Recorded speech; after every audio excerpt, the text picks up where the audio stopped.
아멘. 우리 이리오 권사님이 아주 제일 기쁘신 것 같아. 아주 그냥 우리 영광의 박수를 다시 한번 우리 하나님 앞에 감사합니다. 할렐루야. 감사합니다. 우리 인사 함께 하십시다. 하나님은 당신을 사랑하십니다.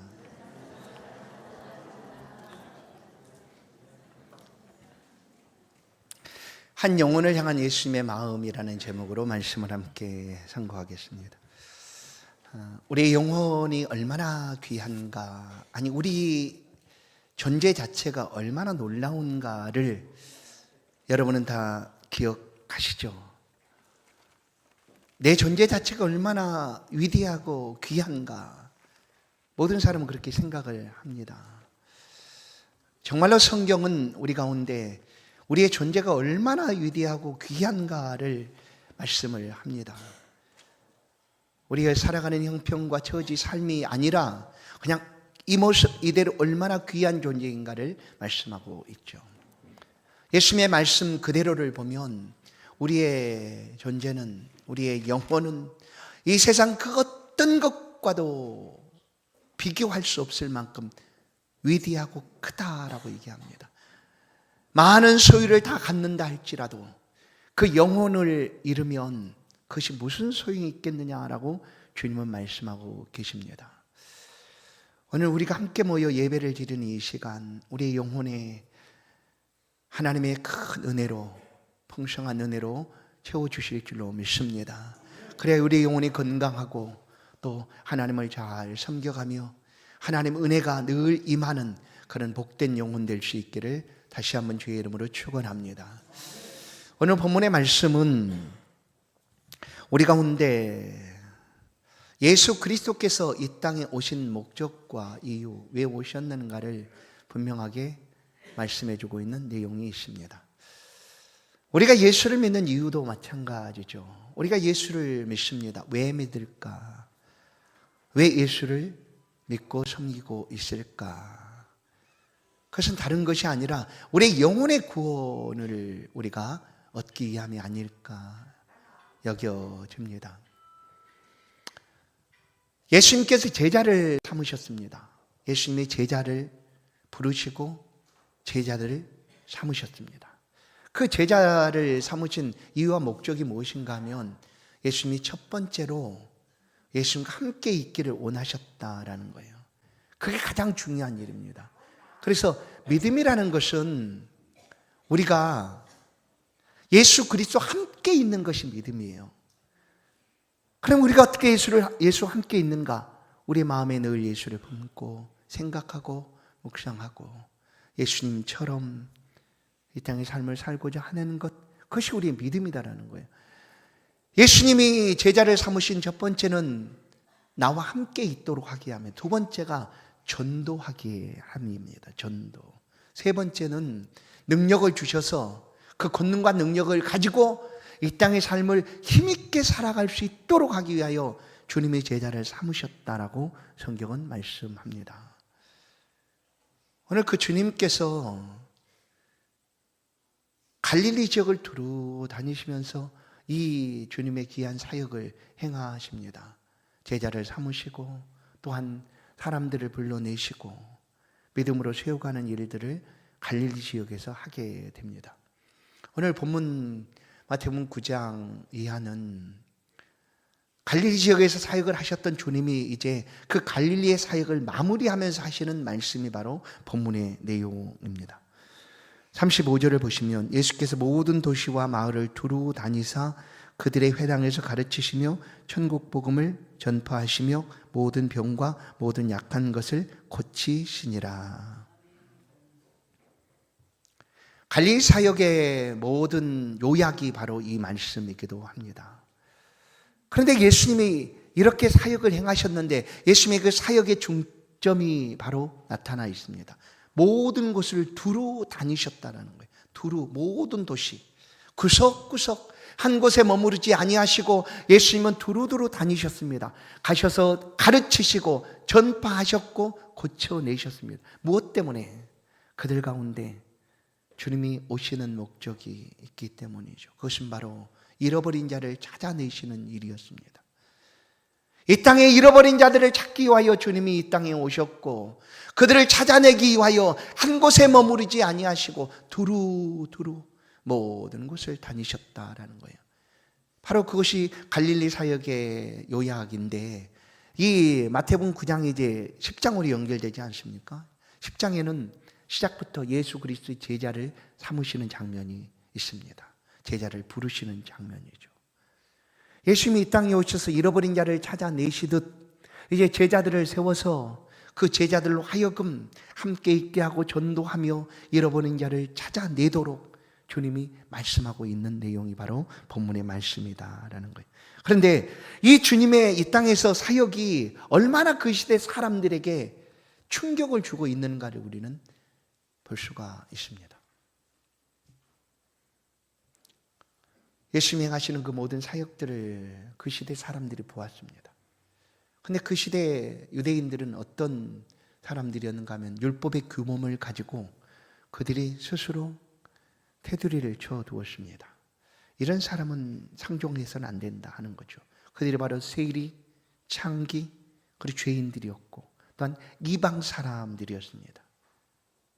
그들이 가진 율법의 규범을 따라 이들은 죄인이다, 그러니까 이들과는 함께해서는 안 된다 하는 그런 사회였습니다. 그런데 예수님께서는 오셔서 보란듯이 그 사회에 정해진 규범을 깨뜨리시고 벗어나서 행하셨습니다. 그런 유대인들이 예수님의 행함을 그렇게 좋게 보지를 않았습니다. 예수님이 이 땅에 섬김을 받으러 오셨다? 아닙니다. 다른 마태복음을 보면 예수님은 나는 섬김을 받으려 온 것이 아니요 섬기려 하고 많은 사람들을 위한 대속물이 되기 위하여 왔노라라고 친히 말씀을 하십니다. 그런데 예수님이 그 사회 규범을 벗어나서 죄인들과 창기들과 세리들과 함께 하시고 친구가 되시고 음식을 잡수시니 그들은 예수님이 행하시는 이 일들을 받아들일 수가 없었습니다. 못마땅하게 여길 뿐 아니라 이제 그 일로 인하여 저를 없애겠다라는 그런 결정까지도 하게 됩니다. 그러나 예수님은 이 땅에 오신 목적이 분명했습니다. 섬김을 받으러 오신 것이 아니었고 섬겨주러 오셨다라는 거예요.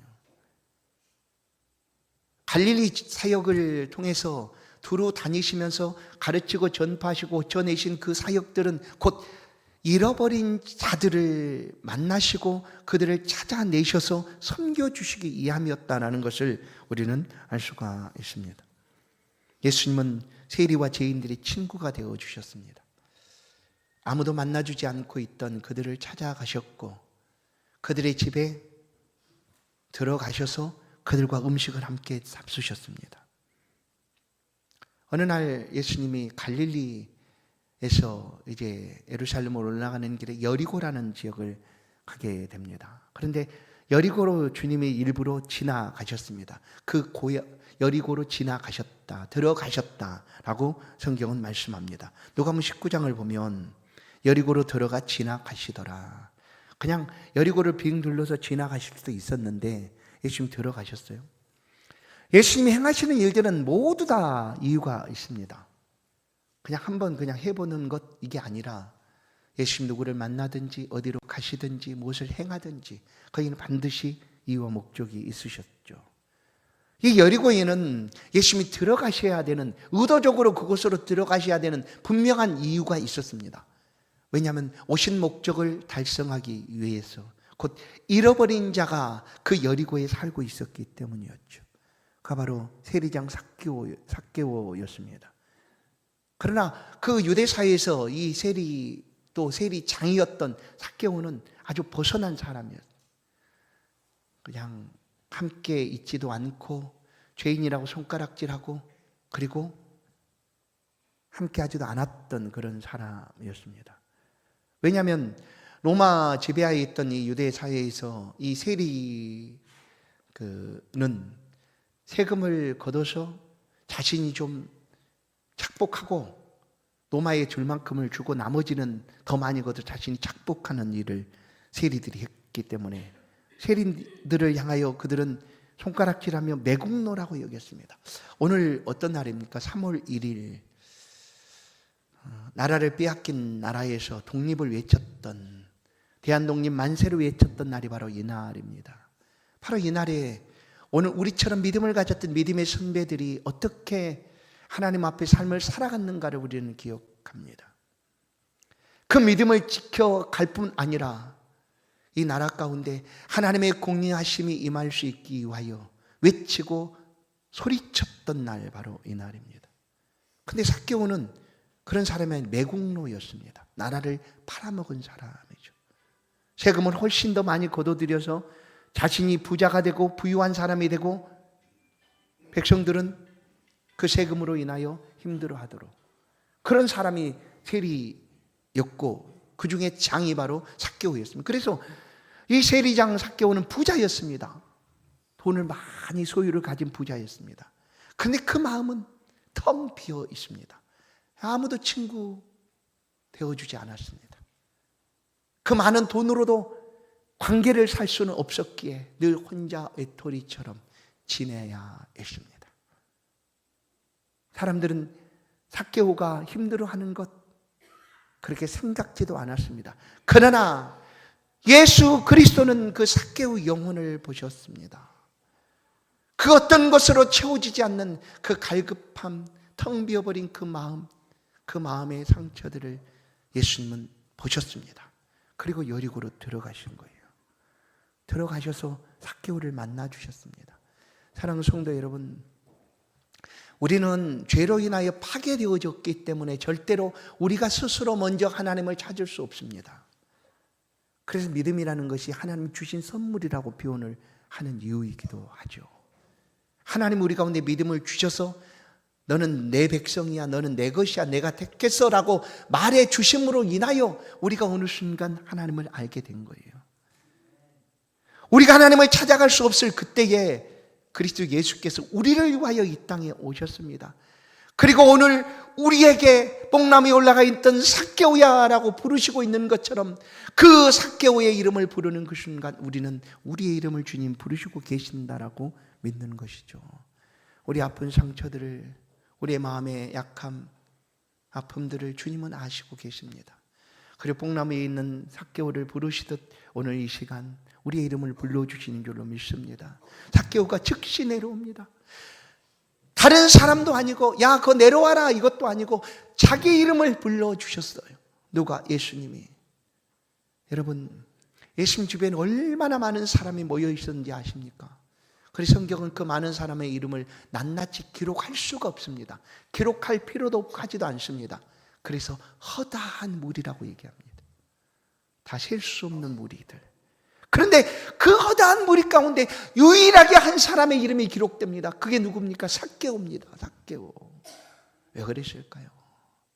우리가 하나님을 예배하고 섬기는 것도 이와 같은 삭개오 같은 그런 갈급함이 있어야 한다라는 거예요. 아무도 만나주지 않고 아무도 친구도 되어주지 않아요. 많은 소유는 가졌지만 그는 그의 마음이 텅 비어서 그 허전함을 채워갈 방법이 없어요. 어느 날 예수에 대한 소식을 듣습니다. 그러세요. 찾아왔는데 사람이 너무 많으니 포기한 것이 아니라 뽕나무 위로 올라가는 것입니다. 예수를 보고자, 예수를 보고자. 사랑하는 성도 여러분, 우리 가운데 매주일, 아니 우리가 매 시간 매 순간 예수 그리스도를 향한 이와 같은 간절함이 있습니까? 있어야죠. 사실 있어야 됩니다. 그래야지 삭개오처럼 하나님의 은혜를 우리가 경험할 수가 있습니다. 삭개오야 내려오라 말하자 삭개오는 내려옵니다. 그리고 예수님을 자신의 집으로 영접하죠. 초대해서 예수님을 자신의 집으로 데리고 갑니다. 데리고 와 삭개오가 한 일이 뭡니까? 예수님, 나 부자예요. 내가 많은 부자입니다. 내 부자인 거 아시죠? 그거 내 재산의 절반을 딱 나눠서 가난하고 불쌍하고 어려운 사람들을 위해서 주겠습니다. 그것뿐만 아니라 내가 사실 세리하면서 돈을 많이 벌었거든요. 그러나 더 많이 벌었어요. 더 많이 빼앗았어요. 그 착복한 것을 내가 4배를 갚겠습니다. 그럼 여러분, 삭개오에게 혹시 재물이 남아 있을까요? 이렇게 단순하게 계산해도 삭개오에게 남겨진 것이 없어요. 반을 나눠서 딱 가난한 사람한테 줄 것이고, 그리고 4배를 갚겠다고 했으니까 빼앗은 것을 4배를 주면 뭐 남은 게 없겠죠. 상관없어요. 삭개오는 지금요, 그 재물보다 예수님 만난, 예수님 자신의 이름을 불러주신, 그리고 아무것으로도 채워지지 않았던 그 영혼의 갈급함에 은혜 주심을 알았기에 그냥 거기서 그렇게 얘기하는 거예요. 예수님이 그 삭개오의 말을 들었어요. 이 집에도 구원이 이르렀다. 이 사람도 아브라함의 자손이다. 아니, 삭개오도 아브라함의 자손이었어요. 왜냐하면 유대인이었으니까. 근데 그 시대에 사람들이 그를 아브라함의 자손 아닌 것처럼 취급한 거예요. 너는 죄인이야. 저 죄인과 같이 있으면 안 돼. 죄의 세일이잖아. 창기잖아. 이방인이잖아. 그대로 함께 있을 수 없어. 그러나 여러분, 하나님은 한 영혼을 어떻게 보실까요? 말씀한 대로 모든 것을 다 주고도 그 한 영혼의 가치보다 더 클 수가 없다. 한 영혼이 더 크다라고 얘기하는 거예요. 그 한 영혼을 건져내시기 위하여 예수님께서 찾아오셨다라는 것을 이 삭개오의 기사를 통하여 우리 가운데 말씀을 합니다. 누가복음 19장 10절 말씀이 예수님 이 땅에 오신 목적을 다시 한번 분명하게 밝히고 있습니다. 누가복음 19장 10절을 보시면 인자가 온 것은 잃어버린 자를 찾아 구원하려 함이니라. 아멘. 잃어버린 자를 찾아. 성도 여러분, 우리가 정말 잃어버렸던 경험이 있습니까? 하나님 앞에서 떠나버렸던 경험이 우리 가운데 있습니까? 나는 잃어버렸다가 다시금 되찾아졌다라는 그런 경험이 우리 가운데 있습니까? 그렇다면 우리 역시 삭개오 같이 그런 삶을 살아가게 됩니다.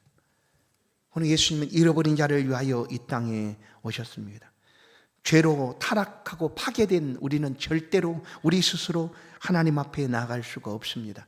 그런 우리를 위하여 예수님이 찾아오셨고 우리의 심령을 두드리시고 말씀하고 계시는 거예요.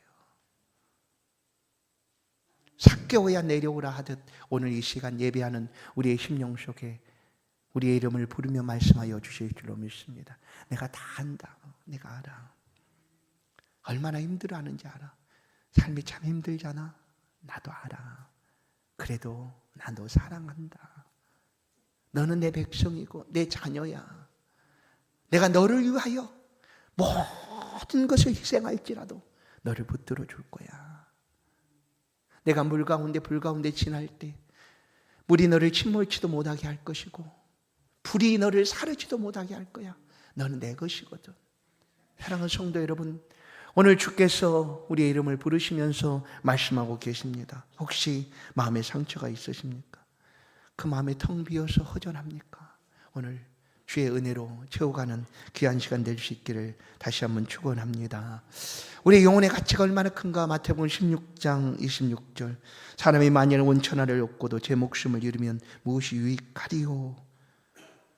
사람이 무엇을 주고 제 목숨을 바꾸겠느냐? 여러분 목숨과 무엇을 바꿀 수가 있겠습니까? 온천하를 준다 한들 여러분 목숨을 바꾸시겠습니까? 우리 목숨이 이루어지면 이 천하가 사라지고 없어집니다. 그래서 온천하보다 귀한 것이 한 사람의 생명입니다. 특별히 영혼이죠. 이 땅의 모든 것은 다 유한합니다. 정해진 시간들이 있죠. 뭐 수백 년 사는 나무 그루도 어느 순간 그 수명을 다하면 쓰러집니다. 그러나 유일하게 무한한 한 가지가 있습니다. 그게 뭘까요? 우리 안에 있는 영혼입니다. 영혼은 무한합니다. 그래서 영혼은 죽지도 않습니다. 영혼 불멸이라고 표현하지 않습니까? 영혼은 불멸합니다. 그 영혼을 무엇과 바꾸시겠습니까? 무엇과?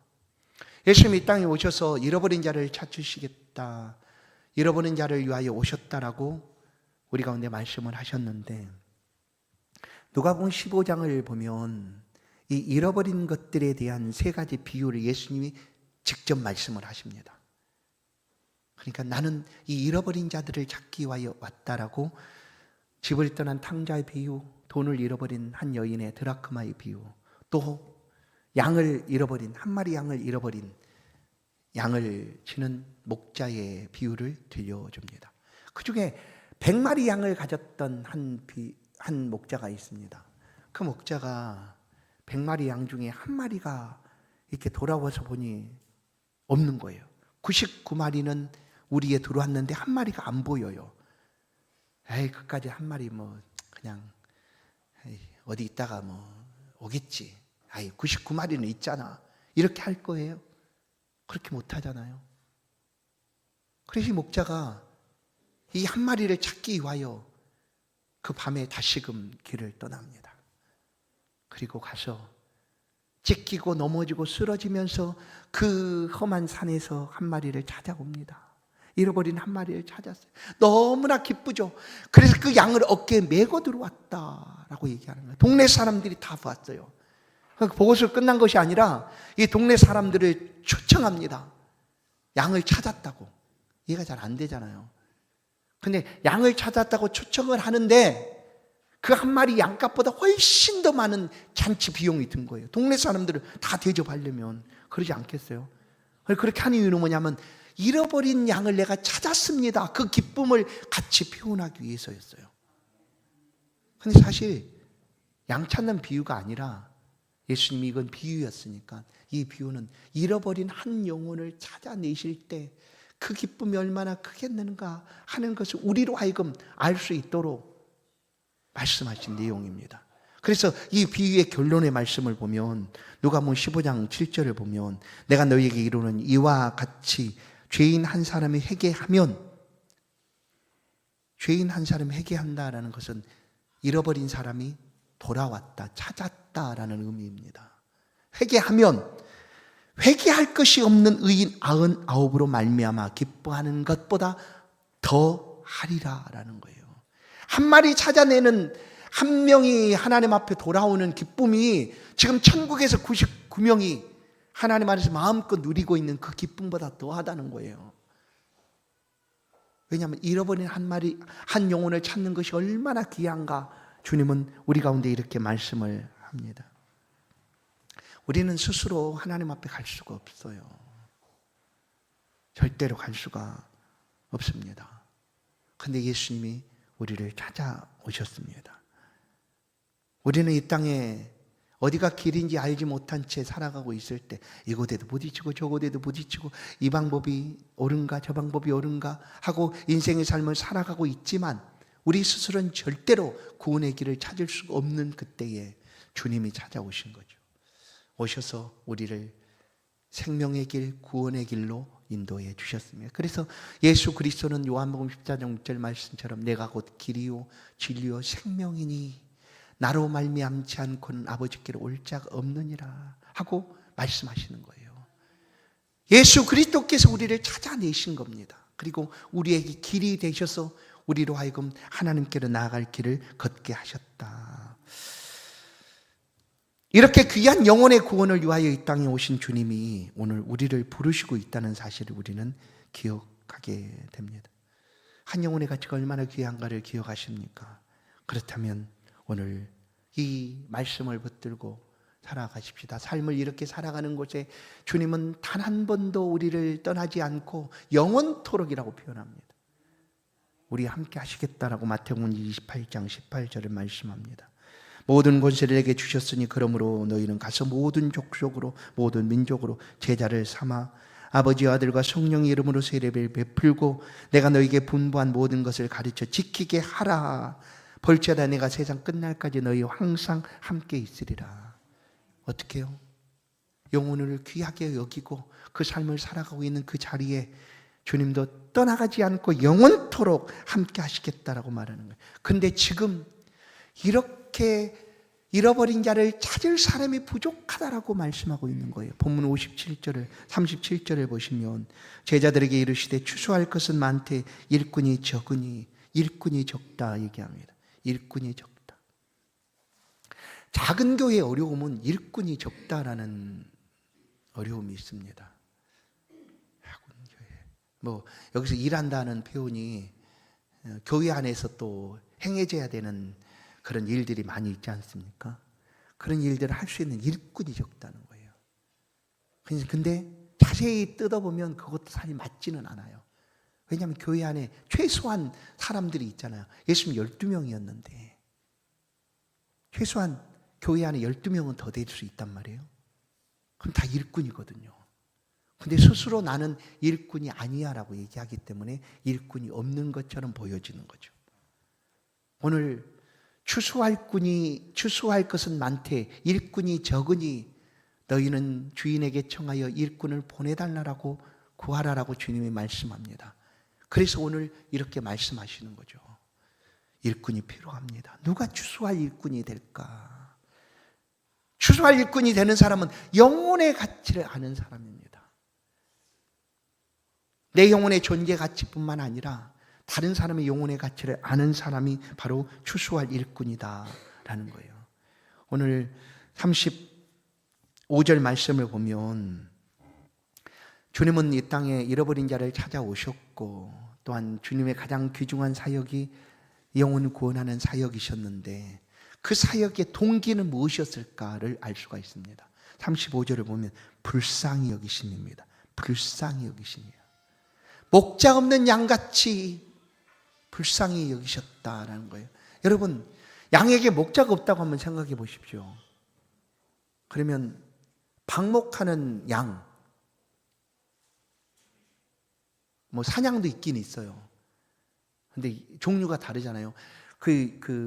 제가 어떤 이렇게 텔레비전 시청하다 보니까 어느 섬에 무슨 영동가 무슨 섬에 염소가 200마리가 있다는 거예요. 근데 그 염소가 유해동물이라는 거예요. 이해가 잘 안 됐어요. 근데 왜 유해동물인가 하면 염소가 이게 그 식성이 너무나 좋아가지고 모든 걸 다 먹는답니다. 그리고 나무 껍질을 또 좋아해가지고 그걸 다 뜯어 먹으면 그 나무가 고사해가지고 다 쓰러진다는 거예요. 그래서 염소를 이렇게 잡더라고요. 근데 본래부터 그 염소가 산 염소가 아니라 그냥 그 키우던 염소가 이게 도망가는 놈이 있잖아요. 그런 놈들이 이제 그렇게 많아진 거예요. 근데 어디를 들어봐도 양이 있잖아요. 양. 키우던 양이 밖으로 나가 그렇게 무리를 지어서 했다는 얘기는 못 들어요. 왜냐하면 양은요, 굉장히 이제 온순하다고 얘기하지 않습니까? 목자가 없으면 양은 그냥 죽어요. 왜냐하면 양은 지극히 근실합니다. 눈이 안 보인대요. 앞 양의 꽁무니만 보는 거예요. 꽁무니, 털단 꽁무니만 보고 이렇게 쳐다가요. 그래서 앞양이 낭떠러지 떨어지면 안 보니까 그냥 떨어지는 거예요. 그때 목자가 돌매를 던지든지 부르든지 해서 양을 틀어놓는 거지. 근데 목자가 없으면 죽어요. 양은 뭐 염소처럼 센 뿔이 있어갖고 그냥 치받는다 이런 것도 아니거든요. 양은 맹수가 오면 그냥 죽어요. 목자가 없으면 죽는다는 거예요. 근데 예수님 볼 때 우리를 바라보실 때 그렇게 보신 거예요. 그래서 너무나 불쌍히 여기신 거예요. 긍휼함이죠. 여러분, 지금도 하나님이 내가 불쌍하지도 않는데 나 불쌍히 보지 마세요. 나 정말 짜증나네. 왜 날 불쌍하게 그렇게 보세요. 이러지 마세요. 하나님이 불쌍히 여기심이 없으셨으면요, 우리는 살아갈 수 없는 존재예요. 근데 하나님 우리를 불쌍히 보시고 주님처럼 우리를 불쌍히 보시고 오셔서 우리를 위하여 다 해주신 거예요. 이것이 바로 영혼을 추수하는 사람들의 기본적인 동기. 그게 뭘까요? 사랑이죠. 사랑. 긍휼함의 사랑. 주님이 우리를 그렇게 불쌍히 보셨다라는 거예요. 주님이 사마리아 사람들 보란 듯이 가신 거예요. 사실 그것도 사마리아 우물가로 가셨습니다. 들어가셨어요. 그곳에는 한 여인이 살고 있었기 때문입니다. 여러분, 동네 우물가는 저도 기억을 하는데 동네 사람들 다 공동체로 모이는 자리죠. 빨래방망이 두들기면서 야 너네 아들 뭐 잘 있어, 뭐 서울에서 잘 사는 거야, 뭐 결혼한 아들은 잘 있어, 다 얘기하는 자리가 바로 그곳 아니에요? 그 사마리아 성에 우물가가 있었어요. 동네 사람 그곳에 만나서 이렇게 얘기도 하고 하는데 딱 정오에 한 여인이 물동이를 들고 그곳에 온 거예요. 예수님 기다리셨어요. 그 여인을. 그리고 만나셨죠. 얘기를 하셨어요. 나에게 물 좀 주시오. 그랬더니 왜 유대인 남자가, 외간 남자가 이 여자한테 물을 달라고 하십니까? 하고 반문한 거예요. 그러자 네가 내가 누구인지 알았다면 오히려 나한테 물을 달라고 했을 텐데 하면서 이제 여인의 마음을 주님께서 이렇게 대화하시면서 풀어가시고 얘기를 하셨어요. 그래서 결국 여인이 자신의 모든 것을 알고 있는 이 예수님을 선지자로 이제 알게 된 거예요. 그래서 물동이를 가지고 왔던 그 물동이를 놔두고 물을 뜨러 왔는데 잊어버린 거예요. 제가 이 구절을 읽을 때 막 이런 생각이 나와요. 이른 아침 그 생각이 있잖아요. 옹달샘에 물 먹으러 왔다가 깊은 산속 옹달샘 물만 먹고 가지요. 뭐 이런 게 생각이 나요. 그 물 뜨러 왔던 이 여인이 잊어버린 거예요. 왜? 예수님 만나기 너무나 커서. 근데 동네 사람은 어떤 사람이 그 여인을 향해 손가락질했어요. 야, 이 남편을 5이나 또 지금도 다른 남편이네 막 이러니 얼마나 그 여인이 마음에 상처가 됐겠어요. 무슨 여인인지 알지 못하지만 그런 사람 대놓고 그렇게 그냥 멸시하고 현대하고 관계하지 않았어요. 그랬던 사람들인데 예수님 만남이 너무나 커서 삭개오랑 똑같지 않아요? 뽕나무에 삭개오야 하는 순간 삭개의 마음이 그냥 그 마음이 그냥 채워진 거예요. 여인도 마찬가지예요. 예수님 만나고 그냥 물동이 내려놓고 집으로 동네로 달려가서 얘기해요. 오늘 말씀에 이렇게 얘기합니다. 요한복음 4장 28절 여자가 물동이를 버려두고 동네에 들어가서 사람들에게 이르되 내가 행한 모든 일을 내게 말한 사람을 와서 보라. 이는 그리스도가 아니냐라고요. 와서 보라요. 와서 보라. 한 영혼을 건져내 주시니 그 영혼이 가서 멈추지 않고 손가락질하고 자기를 싫어하고 짓밟고 무시했던 그 사람들을 향하여 외치는 거예요. 와서 보십시오. 이게 추수꾼 아니에요. 이게 추수하는 사람 아니에요. 여러분 제 경험을 뭐 잠깐 얘기하면 저는 고등학교 3학년 때 예수를 믿었는데 저는 예수 믿으면서 굉장히 좀 왜 이제 알았을까 그런 마음이 있었어요. 그래서 중3 친구가 막 기도를 하는데 막 나뭇가지를 흔들고 밤에 막 기도하는 그렇게 하는 그때 나는 그 옆에서 그랬어요. 하나님 난 왜 저렇게 기도를 못하죠? 막 이렇게 했던 그런 열정이 있었다는 얘기죠. 그래서 그때부터 교회 모인 시간에 다 갔어요. 고등학생인데 갔어요. 철야 기도 때 가고 새벽에도 가고 학교 끝나고 교회에 가서 기도하고 오고 막 이랬어요. 그러다 보니까 예수를 이제 믿게 됐어요. 그리고 이제 군대를 제대하고 이제 그런 마음이 있었어요. 막 만나는 사람한테 예수를 전하는 그런 상관없어요. 뭐 저 사람이 나를 어떻게 보든지 그냥 했어요. 미친 거였죠. 미친 거. 무슨 일이 있으냐면 군대에 제대하고 예비군 훈련 가잖아요. 그럼 예비군들이 다 모여 있잖아요. 예비군들이 그야말로 예비군이잖아요. 예비군. 그냥 알잖아요. 그런 사람이에요. 근데 이제 잠깐 쉬는 시간에 앞에 리더하는 사람이 할 말 있는 사람은 나와서 하라고 그런 거예요. 근데 내가 나갔어요. 그냥 가서 그 자리에서 예수 믿으라고 했어요. 그냥 예수 전했죠. 예수 믿으라고 막 했어요. 근데 대놓고는 안 하더라고. 예비군들인데도 야, 너 지금 뭐 하냐 이러지는 않더라고. 그래서 그냥 해도 되는구나. 그리고 했어요. 그리고 길 가다가 사람들 이제 그 여행을 가가지고 만난 사람들이 같이 의자를 옆에 탄다든지 아니 같이 가게 돼서 하면 그냥 얘기를 했어요. 그렇게. 근데 지금요 그렇게 하냐고요? 못해요. 왜 그런지 모르겠어요. 왜 그렇게 됐을까? 내 마음이 막 자책이 돼요. 왜 그랬을까? 왜 그럴까? 나는 목사인데 그때는 아무것도 아니었는데 전도사도 아니고 그냥 예수 믿는 사람이었는데 지금은 내가 왜 안 그럴까? 왜? 체면 때문에 그런 게 많이 있어요. 저 사람 때문에 저 사람이 날 뭐라고 그럴까? 미친놈이라고 그러지 않을까? 뭐 그래서 뭐 이런 것들 때문에 어느 순간 멈춰버렸어요. 그리고 흉내만 내고 있어요. 전도하러 갑시다 그러면 전도 이렇게 주고 흉내만 내고 있어요. 그때처럼 이와 같은 영혼에 대한 그런 간절함이 사라졌어요. 우리 어머니 돌아가셨는데 어머니랑 비슷한 사람이 보면 나는 가서 제 어머니 천국 가셨거든요. 예수 믿으세요. 그래야 천국 갑니다. 이랬던 사람이에요. 근데 뭐 어느 순간부터 사라졌어요. 죄송해요. 우리가 그렇게 살고 있어요. 그냥 주님은 지금 이렇게 말씀하세요. 추수꾼이 필요하다. 한 영혼이 너무나 귀하지 않느냐? 너가 잃어버렸던 경험이 있지 않느냐? 내가 잃어버렸다가 내 영혼이 다시금 찾아졌던 경험이 너에게 있지 않느냐?